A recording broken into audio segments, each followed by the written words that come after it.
नमस्कार, मैं सिद्धांत आपको आज अपने चैनल पे जनरल साइंस का एक छोटा सा टॉपिक जो कराने जा रहा हूँ, बहुत कम समय में हो जाएगा।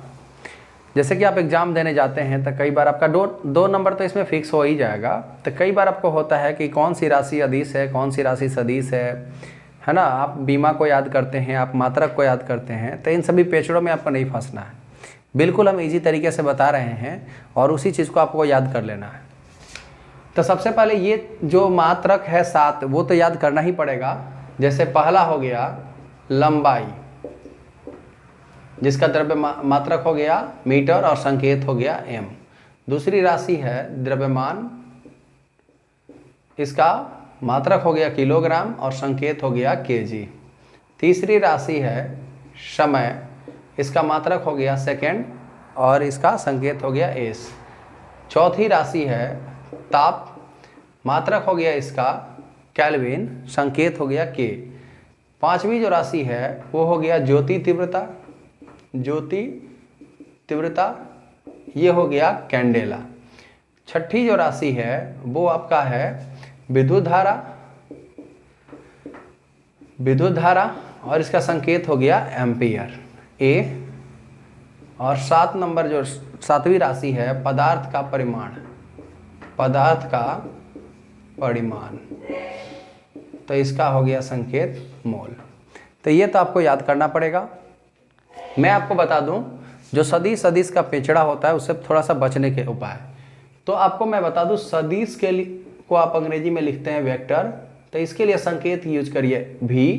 और अदिश को आप अंग्रेजी में लिखते हैं स्केलर, इसके लिए संकेत यूज करिए s। तो आप देख रहे हैं कि यहाँ पर जो हमारा 7 मात्रक है ये सब का सब अदिश के घेरे में आता है, तो इससे पहचानना हमारा काफ़ी आसान हो जाता है। अब सदिश और अदिश में बेसिक अंतर क्या है? तो सदिश होता है वो अपना सदिश योग का नियम का पालन करता है, सदिश योग का नियम का पालन करता है। और अदिश जो होता है वो बीज गणितीय नियम का पालन करता है, बीज गणितीय।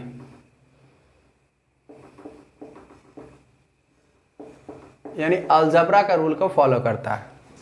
अब थोड़ा सा बात क्या समझना है, एक आपको दिमाग में हमेशा भरना है कि किसी वस्तु द्वारा चली गई पथ की लंबाई को उस वस्तु की दूरी कहते हैं, लेकिन इसकी छोटी लंबाई जो इन दोनों बिंदुओं के बीच की होती है उसे हम इसका विस्थापन कहते हैं। तो आपका जो दूरी है वो है स्केलर और विस्थापन जो है वो है आपका वेक्टर। तो इस बात को तो आपको याद करके रखना पड़ेगा। अब देखिए सदिश में क्या होता है, अगर इसके साथ प्लस कर दीजिए, आप इसके साथ माइनस कर दीजिए सदिश को, तो रिजल्ट क्या आएगा? सदिश स्केलर ही आएगा। अगर आप इसके साथ गुना कर दीजिए या भाग कर दीजिए सदिश को, तो इसके अदिश को, तो इसका रिजल्ट भी क्या आएगा? अदिश ही आएगा। लेकिन वेक्टर में ऐसा कुछ नहीं होता है। देखिए दो वेक्टरों को अगर आप जोड़ेंगे तो वेक्टर प्राप्त हो जाएगा, लेकिन कभी कभी वो वेक्टर नहीं भी हो सकता है ना। तो ये अपना अलग से नियम का पालन करता है। तो वेक्टर में अगर आप क्रॉस करेंगे स्केलर का या स्केलर में क्रॉस करेंगे वेक्टर का, तो रिजल्ट क्या आएगा? वेक्टर। वेक्टर में स्केलर से डिवाइड करेंगे तो भी रिजल्ट क्या आएगा? वेक्टर। लेकिन वेक्टर में कुछ स्पेशल फॉर्मूला ये हो जाता है कि अगर वेक्टर में क्रॉस गुना वेक्टर का करेंगे तो वेक्टर होगा, लेकिन वेक्टर में डॉट गुना वेक्टर का करेंगे तो स्केलर हो जाएगा। तो इन्हीं बातों को सिर्फ अपने दिमाग में बैठा के रखेंगे तो आपको सदिश अदिश पहचानना बिल्कुल आसान हो जाएगा। देखिए कैसे, जैसे चाल बराबर होता है दूरी बटा समय, राइट। मैंने दूरी के लिए क्या यूज किया है? स्केलर। समय यानी टोटल का टोटल ये 7 जो मात्रक है वो आपका क्या है? स्केलर है। तो स्केलर बटा स्केलर क्या हो जाएगा? स्केलर हो जाएगा। इसी तरह से वेग बराबर विस्थापन बटा समय। विस्थापन कौन सी राशि है? वेक्टर। समय कौन सी राशि है? स्केलर। तो वेक्टर बटा स्केलर कितना क्या हो जाएगा? वेक्टर हो जाएगा। इसी तरह से अगर मान लीजिए आपको त्वरण को ही पकड़ना है तो त्वरण बराबर, तो वेग में परिवर्तन यानी डेल्टा वेग, जिसको आप v माइनस यू से डिनोट करते हैं, बटा समय, है ना। तो वेग में परिवर्तन से वेग ही आएगा। समय आपका स्केलर है तो वेक्टर बटा स्केलर क्या आएगा, वेक्टर आ जाएगा। सपोज अगर आप मान लीजिए बल को पहचानना चाहते हैं तो बल बराबर क्या होगा, द्रव्यमान गुणे त्वरण। मैंने कई बार बच्चों को देखा है कि जब भी बल पूछ दिया जाएगा कि कौन सी राशि है तो वो किसी वस्तु को धक्का देंगे या किसी वस्तु को खींचेंगे, यानी वो बल का इफेक्ट जान करके सोचेंगे कि हाँ सदिश है कि अदिश है। ऐसा कुछ भी नहीं करते जी, आपको हमेशा गणित लगाइए, हर जगह गणित होता है। तो आपको गणित समझना पड़ेगा। ये आपका क्या है, स्केलर है, और ये आपका क्या है, वेक्टर। मैंने यहाँ लिखा हुआ था स्केलर में जब वेक्टर से गुना करेंगे तो वेक्टर आएगा। तब बल भी आपका क्या है, सदिश राशि है। तो इस तरह से आप जितना सारा चीज़ों का प्राप्त करना चाहते हैं वो सब का प्राप्त कर सकते हैं, उसमें कहीं कन्फ्यूजन आपको नहीं होगा। सपोज नेक्स्ट क्वेश्चन अगर मान लीजिए दे दे कि आप इसका बीमा और मात्रक बताएं, तो चाल बराबर दूरी बटा समय। तो दूरी का मात्रक क्या होता है, मीटर, समय का मात्रक क्या होता है, एस।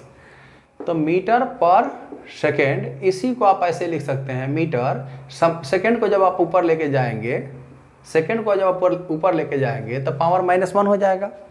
अब देखिए ये किसका मात्रक है, तो ये मात्रक है, देखिए यहाँ पे बीमा अगर लिखना हो तो थोड़ा सा इसके मूल चीज़ों में जाइए।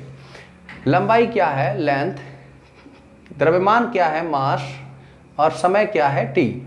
ये आपका बीमा हो गया। तो अगर आपको बीमा लिखना है तो मीटर क्या है, लेंथ, समय क्या है, सेकंड क्या है, टाइम, तो इसके पावर लगा दीजिए, ये आपका बीमा हो गया। सपोज मान लीजिए कि m नहीं दिया है तो m टू द पावर क्या दे देगा, 0, LT के पावर क्या दे देगा, -1। तो इस तरह से आप बेसिक वे में टोटल का टोटल फाइंड कर सकते हैं। सपोज अगर मान लीजिए यहाँ पे दे दे वेग बराबर विस्थापन बटा समय। विस्थापन भी एक प्रकार की दूरी है तो इसका मात्रक हो जाएगा मीटर, समय का हो जाएगा सेकंड। ऊपर लेके जाएंगे तो मीटर पर सेकंड। अगर आप इसका देखेंगे तो इसका भी मीटर क्या है, लेंथ, समय, सेकंड क्या है, टाइम, तो LT के पावर -1। तो आपका मात्रक भी आ गया और आपका बीमा भी आ गया। इस प्रकार से अगर मान लीजिए त्वरण को कर रहे हैं, त्वरण तो डेल्टा वेग बटा समय, राइट। डेल्टा वेग का मतलब होता है वेग में परिवर्तन, तो वेग में परिवर्तन से वेग ही आएगा, तो मीटर पर सेकेंड और बाई सेकेंड। अब मैथ का नियम कहता है कि अगर आप कहीं दो चीज़ों को, समान आधार वाले चीज़ों को भाग लगा रहे होंगे तो इसका पावर क्या हो जाएगा, माइनस हो जाएगा।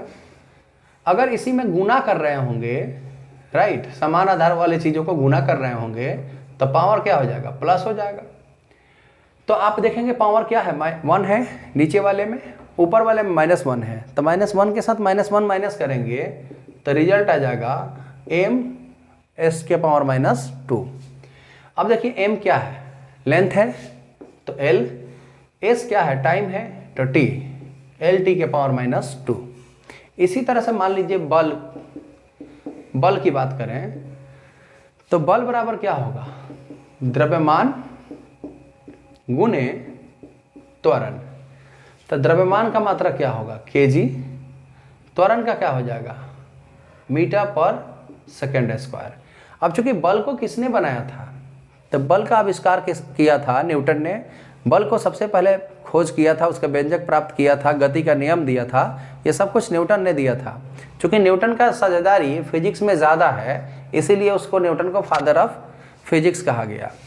तो थोड़ा सा समझना ये है कि उन्हीं वैज्ञानिकों के रिस्पेक्ट में हम उसका मात्रक घोषित कर देते हैं। इसका मतलब ये नहीं होता कि न्यूटन कोई मात्रक होता है, लेकिन वो मात्रक जो होता है मूल मात्रक वो उसके बराबर हो जाता है, तो ये हो जाएगा न्यूटन। यानी 1 न्यूटन बराबर हो जाएगा न्यूटन बराबर हो जाएगा kg मीटर पर सेकेंड स्क्वायर। अब थोड़ा सा बात करते हैं कि जैसे आप इसको चेंज करेंगे, थोड़ा सा बीमा लिख लेते हैं पहले। तो kg क्या है, मास, मीटर क्या है, लेंथ, सेकेंड क्या है, टाइम, इसके पावर क्या कर देंगे, -2, तो mLT के पावर -2 हो जाएगा। अब थोड़ा सा बात करते हैं, बहुत सारे बच्चों को कन्फ्यूजन होता है, उनका कन्फ्यूजन मैं दूर कर दूं। तो बेसिकली हमारी जो मात्रक पद्धति हैं वो 4 प्रकार की होती हैं। हो गया CGS, FPS, MKS and SI units, right. लेकिन सबसे ज़्यादा फेमस मात्रक हमारा SI यूनिट है, क्योंकि अंतर्राष्ट्रीय स्तर पे चला गया। ये बाकी जो 3 मात्रकें हैं वो हमने यूज करना ऐसा नहीं कि छोड़ दिया है, लेकिन हम उसका यूज कम पैमाने पे करते हैं, मतलब थोड़ी मात्रा में करते हैं।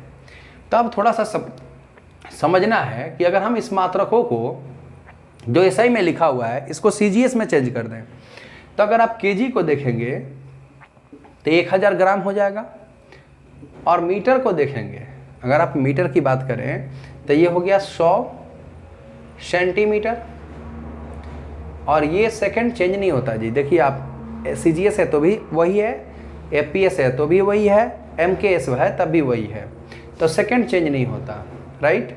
अब आप देखेंगे 1 0 2 0 3 0 4 0 5 0, तो 10 के घात 5 ग्राम सेंटीमीटर पर सेकेंड स्क्वायर। तो इसी को आप बोल देते हैं कि 1 न्यूटन बराबर 10 के घात 5 ग्राम सेंटीमीटर पर सेकेंड स्क्वायर होता है। और इसी ग्राम पर सेंटीमीटर पर सेकेंड स्क्वायर को आपने क्या नाम दे दिया, तो नाम दे दिया आपने डाइन, आपने नाम दे दिया डाइन। तो अब बच्चे क्या होते हैं, कंफ्यूज में पड़ जाते हैं कि ऐसा कैसे होता है। तो कुछ भी कंफ्यूजन वाली बात नहीं होना चाहिए आपके सामने। अब थोड़ा सा मैं बात करूं, इसी तरह से एक कंफ्यूजन और भी हो जाता है कार्य को लेकर के। अगर मान लीजिए कार्य बराबर यानी W बराबर FS cos थीटा। देखिए चूंकि cos थीटा हमेशा रहता है, लेकिन कंडीशन अलग अलग होने के हिसाब से cos की मान 90 डिग्री होने के हिसाब से, जैसे मान लीजिए आप किसी चीज़ को अपने माथे पे ढो रहे होते हैं, तो cos का मान 90 होने के हिसाब से उस ऑब्जेक्ट का क्या हो जाएगा, वैल्यूएशन 0 हो जाएगा, राइट। या मैक्सिमम टाइम हम क्या करते हैं कि जो ऑब्जेक्ट है जिस फॉर्म में है उसको हॉरिजॉन्टली खींचते रहते हैं, राइट।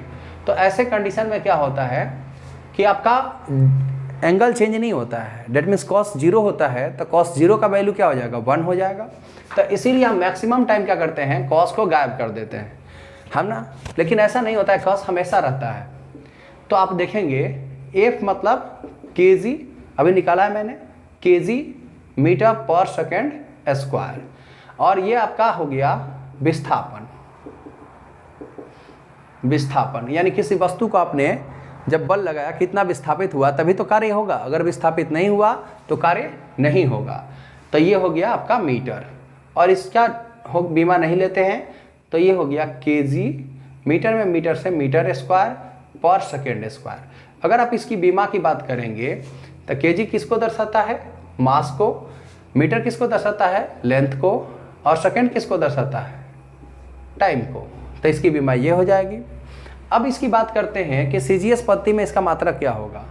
तो अगर आप kg को चेंज करेंगे तो 1000, राइट। अब आपने क्या थोड़ा सा नया क्या देखा, यहाँ तक तो वही था, यानी 10 के घात 5, एक चेंज क्या हुआ नया, 10 के घात 2 मीटर आ गया, यानी 100 आ गया। सब कुछ वही करेंगे, kg के जगह पे क्या करेंगे ग्राम, मीटर के जगह क्या करेंगे सेंटीमीटर स्क्वायर और पर सेकेंड स्क्वायर। अब यहाँ पे देखेंगे तो 10 के घात कितना हो जाएगा, 7 ग्राम सेंटीमीटर स्क्वायर पर सेकेंड स्क्वायर। तो जरा सा भी कन्फ्यूजन नहीं होना चाहिए। अगर जब भी आपको कन्फ्यूजन वाली बात आती है तो थोड़ा सा इस बात को आप एक बार रिमाइंड कर लें कि कार्य का फॉर्मूला क्या होता है और बल का फॉर्मूला क्या होता है। अगर आप इस फॉर्मूला पे फोकस कर देंगे तो आपका रिजल्ट 100% सही आएगा। अब देखिए ये क्या होता है, चूंकि हम इसी को बोलते हैं ग्राम सेंटीमीटर स्क्वायर पर सेकेंड स्क्वायर को ही हम नाम दे देते हैं अर्ग, तो इसीलिए हम बोलते हैं 1 जूल, चूंकि इसका आविष्कार किसने किया था, जूल ने। तो अब 1 जूल हम कहते हैं कि बराबर होता है 10 के घात 7 ग्राम सेंटीमीटर स्क्वायर पर सेकेंड स्क्वायर, या इसी का नाम क्या होता है, अर्ग। तो इस तरह से आप जनरल साइंस की क्वेश्चन को आसानी से सॉल्व कर सकते हैं। मैं आपको पूरा का पूरा हीट और टेम्परेचर हो या कोई भी टॉपिक हो, बल हो, प्रतिबल हो, लंबाई हो, आकृति हो, विकृति हो, हर वो चीज़ जो आप फिजिक्स में पढ़ते हैं, इवन आप बायोलॉजी में भी पढ़ते हैं कोई टॉपिक, तो हर वो चीज़ कराएंगे। लेकिन मुझे इंतज़ार है अभी 1000 सब्सक्राइबर होने का, तो आप मेरा सपोर्ट कर देंगे तो मैं बेजाबते पूरे सिलेबस के अकॉर्डिंग पढ़ाना शुरू कर दूंगा। धन्यवाद।